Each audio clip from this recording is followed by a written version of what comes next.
You might believe, as many people do, that crab apples are too sour to eat. But that's just because most of us don't really know apples. Adults pick up on the tart, kids pick up on the sugars in an apple, and this is a phenomenal quality crab apple.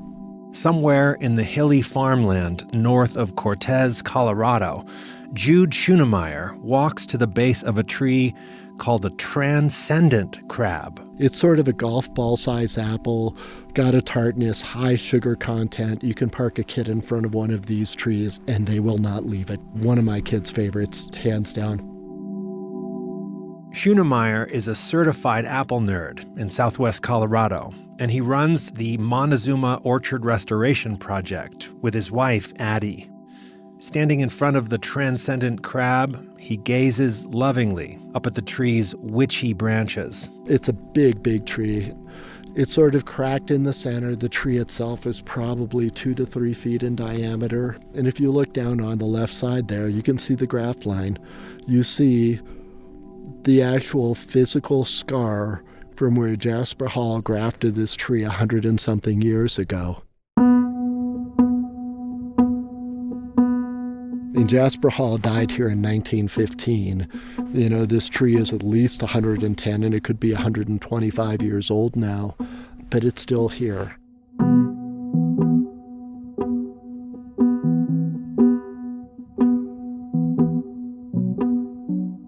In the late 1800s, a man named Jasper Hall started experimenting with different varieties of apple trees in this part of the state. He had orchards, he ran a nursery, and he shared his apple knowledge with anyone who was interested. He was generous. He was like the trees themselves. You know, he gave and gave and gave. Because of his vision, we had an orchard economy here, growing some of the best quality produce ever grown anywhere. Today, those efforts seem like a dead end. The orchard economy is almost gone here, and Jasper Hall's name is all but forgotten.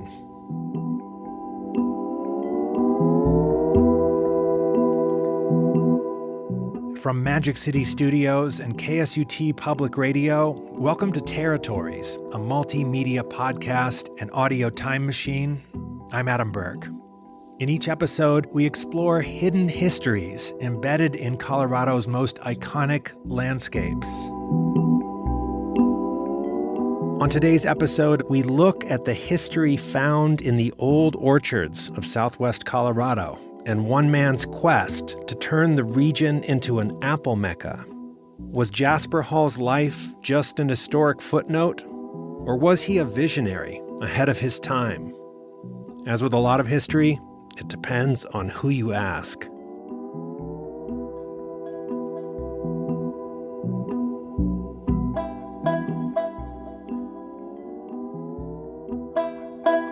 He was born right before the Civil War and grew up in the poverty after the war.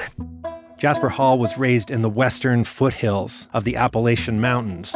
His family grew fruit trees there. But he didn't come to Colorado to plant orchards, at least not initially. They came from Greene County, Tennessee. Sheldon Zwicker is 80 years old and the great-grandnephew of Jasper Hall.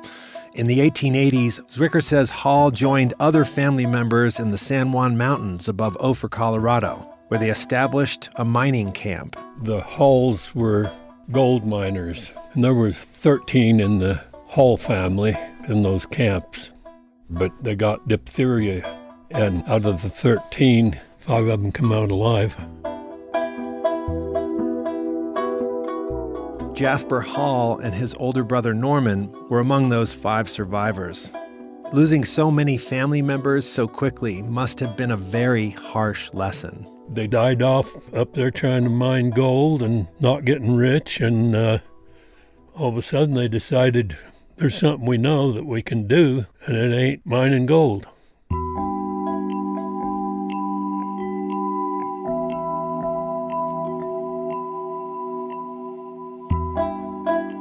The brothers moved south to Montezuma County. They kind of went back to the roots and started doing what they were raised doing and what they knew how to do.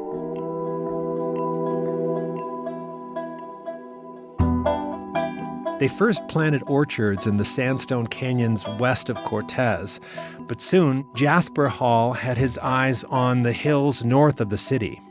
It was a gutsy move to plant apple trees at an elevation that might be too cold. We are high altitude. We're probably 6,800 feet.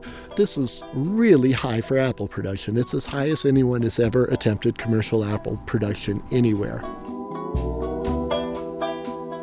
But Jasper Hall was the person that understood that the Montezuma Valley was a dish and that cold air will flow down to the bottom of the dish. And then if you put orchards around this higher band, these shelves, these shoulders, slough the cold air away from them.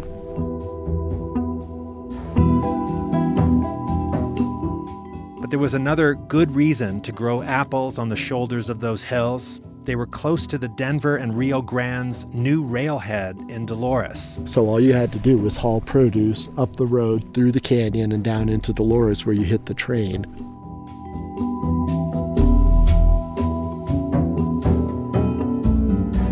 He was only in his 30s at the time, but Jasper Hall's life experience growing apples allowed him to see things in that arid landscape that others could not see. And he understood the ground. He understood that there was great soil here. This is as perfect an orchard spot as exists anywhere.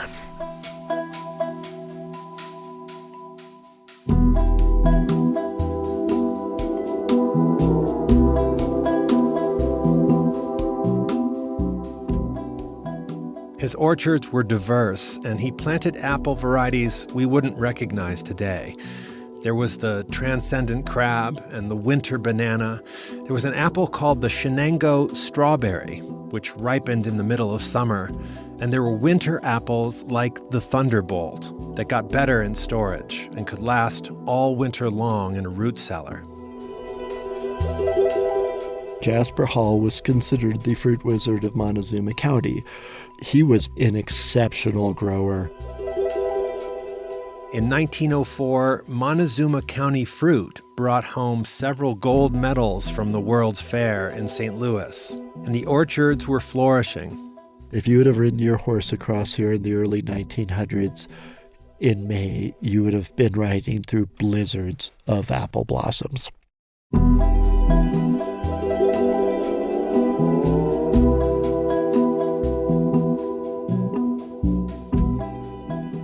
But establishing a commercial apple economy in Montezuma County created a paradox, because it ultimately put growers in competition with apple producers everywhere. For decades following Jasper Hall's death in 1915, Montezuma County apple orchards continued to expand. But growers abandoned many of the heritage apple trees, and they focused on just a few varieties you can find in grocery stores today: the Jonathan, the Golden, and Red Delicious. At first, commodity production helped them prosper. When I was real young, apples was the main crop and main living for people around here. 67-year-old Conrad Hover grew up harvesting apples with his mom and dad, just a mile down the road from where Jasper Hall had lived. I mean, there was a lot of trees in this area, and people was making a living at it, doing what they loved to do. But eventually, Montezuma County couldn't compete with the huge orchards in Washington state and overseas. 15 years ago, after decades of diminishing returns, Conrad Hover bulldozed most of his apple trees. It got there for a while where you couldn't hardly get rid of the apples, and it just wasn't really worth messing with them. And the last year, I ended up packing 1,200 bushel of apples out and fed to the cows, and I had enough.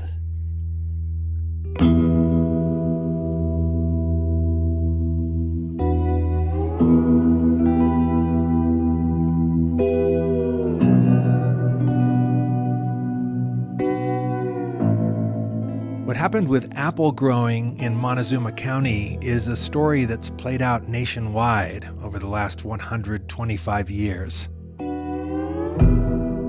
At the end of the 19th century, there were as many as 20,000 different kinds of apples grown across the U.S. Today, experts estimate that 2/3 of those varieties have gone extinct. And many of the rarest apple trees that are still out there somewhere are barely hanging on. These old trees are reaching the end of their lifespan. Every year, we're losing more of them. John Bunker is an apple conservationist, aficionado, and historian based in Maine. If this is our priority, and, for some people, they don't care. They're happy to eat Honeycrisp or whatever. But if it is a priority, if we do care about these elegant, fantastic, unique, heritage, historic, whatever you want to call them, heirloom apples, then we've got to find them now before they're gone.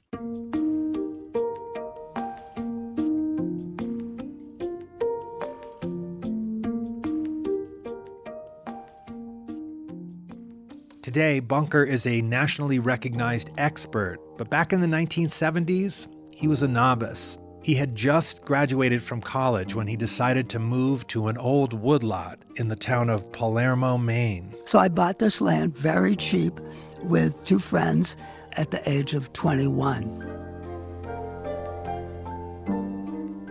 And all over town were these old apple trees. I didn't know anything about them. I didn't know their names. I knew there was red ones and green ones, but I didn't know anything about them. So I stop and knock on people's door, say, hey, I think you have a cool apple tree. Can I have some of the fruit? And they say, yeah, sure, yeah, take some fruit. And I had these bags and cardboard boxes, whatever. I didn't have an apple ladder. I didn't have anything. I just thought these trees were really, really amazing. They're so old. And so next thing I know, they'd be out there with me. And it's like Gramps and Grandma came out to hang out with me. And then they told me about the apples. Oh, this is a Baldwin. This is like really great pie apple. Oh, and this is Wolf River. And this is Northern Spy. I'm like, holy moly, what are these things? And so I go visit these people and ask them about their trees and these people. And before long, I was beginning to actually recognize a few of them.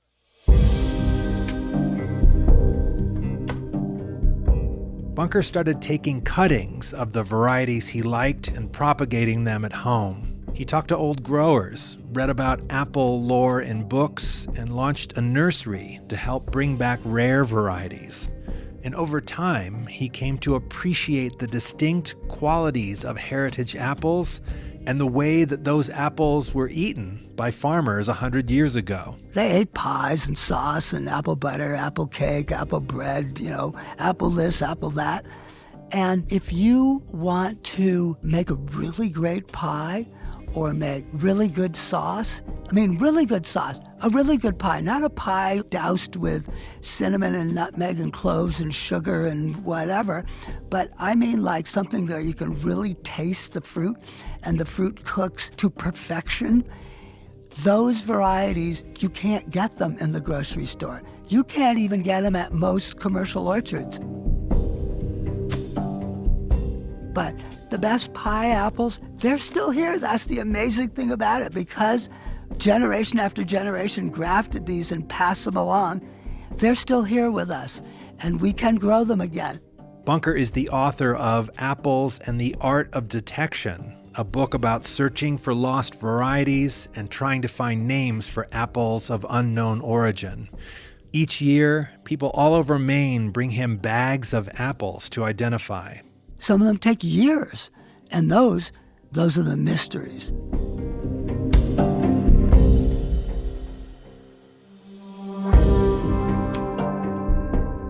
There's apples that I have growing in our orchards because I love them so much, and I grafted them and planted them in our orchard 10, 15, 20, 30 years ago. I still don't know what they are, but I'm working on it. For most people, an apple is something you buy in the grocery store. You take a bite, you don't give it a second thought. But for an apple detective, that piece of fruit in your hand and the tree it came from are portals to the past. I know at least a couple apple trees in Maine that are documented to be over 220 years old. that's twice as old as any person on Earth. Bunker says rare apple trees are often hiding in plain sight, and even people who pass by one every day don't realize that the tree is a living historic artifact. This is not like looking at a painting or sitting in a chair that you're not supposed to sit in. This is like eating the exact fruit that, whoever, Benjamin Franklin or Thomas Jefferson ate. And in some cases, the same fruit from the same bloody tree.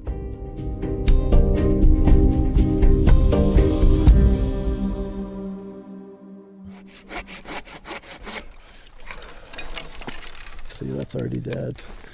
In an orchard south of Mecca, Colorado, Jude and Addie Schoenemeyer are taking cuttings from an apple tree that is barely alive. The tree doesn't have a lot of time left on it.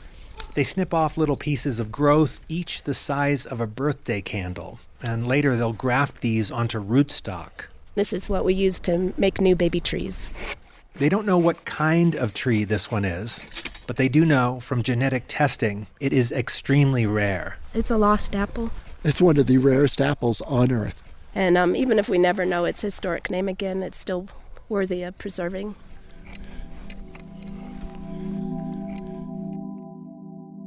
There are just a few hundred acres of apple orchards left in Montezuma County, and just a few of the old trees hanging on.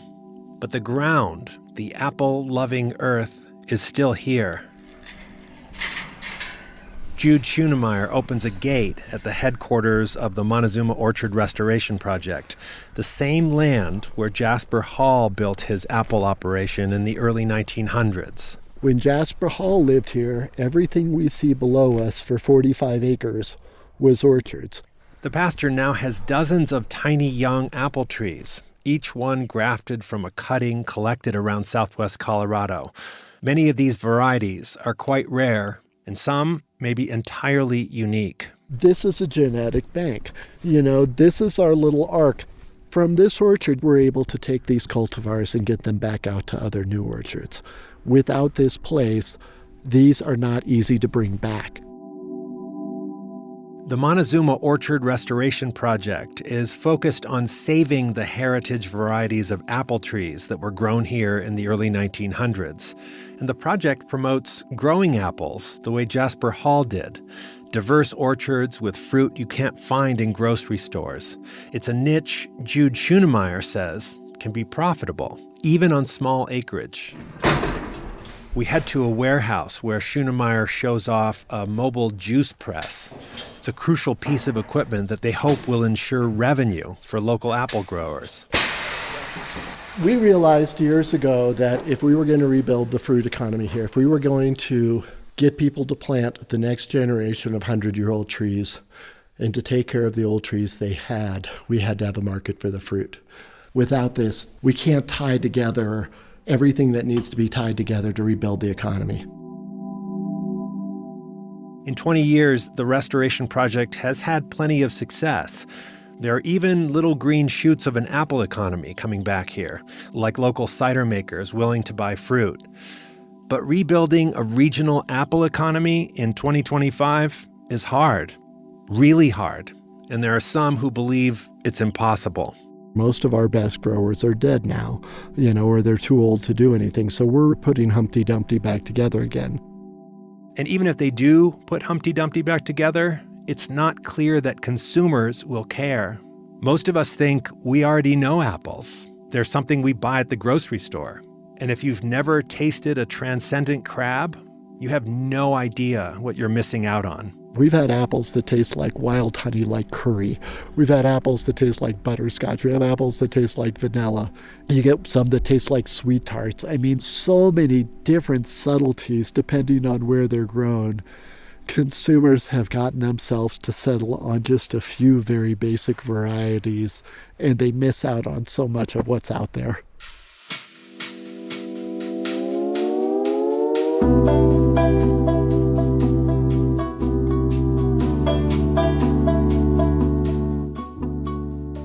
Jude Schoenemeyer is not deterred by all of these obstacles. He is an ardent apple evangelist. he is a true believer. The old Jasper Hall style orchards are absolutely a blueprint for how orchards can be grown in the future. He showed us what was possible here. If this place sucked, these trees would not be alive here 100 and something years later, okay? But they are here. That is as living of a testimony as you can have to how right he was about what he was doing.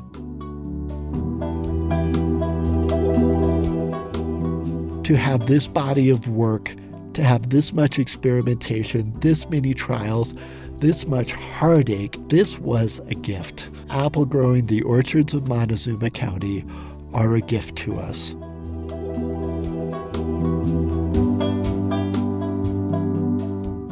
The trees Jasper Hall left behind, the records he kept, the arc of his life story, you could see them as an historic dead end. You can also see these pieces of history as a map of what's possible here. A map that Jasper Hall rolled up more than 100 years ago, slipped into a bottle, sealed with a cork, and set adrift. A map that just might find its way into the future.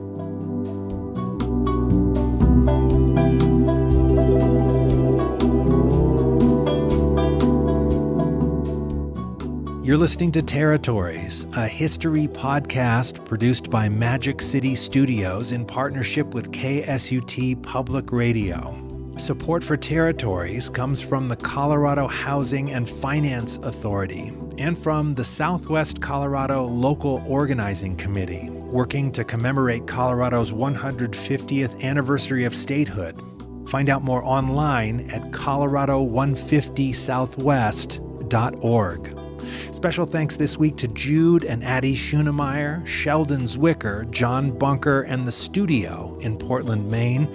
Thanks also go out to Tammy Graham, Ken Brott, and Mark Dugan at KSUT, and to Ellen Roberts and Ellen Babers in Durango for their support of this project.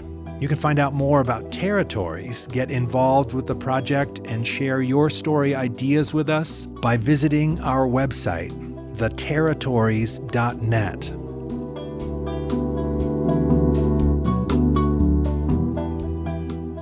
I'm Adam Burke. The landscape has many more stories to tell. Subscribe wherever you get your podcasts and join us next time for another journey in this audio time machine.